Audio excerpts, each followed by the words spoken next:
আমু ধরো একটু আমু এটা কি? চাউল মা কোথায়? বাড়ি থেকে চাউল নিয়ে এসেছি এখানে দুইটা বস্তা। দেখো না এক লিটার চাউল কিনে খেতে গেলে রেলে ভালো লাগে না কাপড় থাকে চাউল ভালো হয় না এর লেগে বাড়ি থেকে চাউল নিয়েছি আপু, হ্যাঁ দুইটা বস্তা। আপু, ভিতরে একটা বাইরে একটা। খুলে এক দাঁড়াও আপু, এটা এর মধ্যে দুইটা বস্তা কেন? দুইটা বস্তা আপনার বৃষ্টি না ভিজে আর ফাইটা জানি না যায় সরাও সরো আগে শেষ করে দাও আপু, নাম দিব?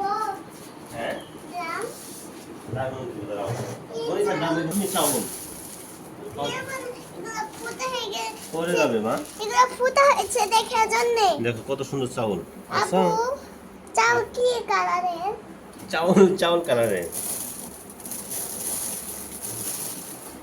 সরাও সরাও এটা দেন ডাল আমিও খাবো।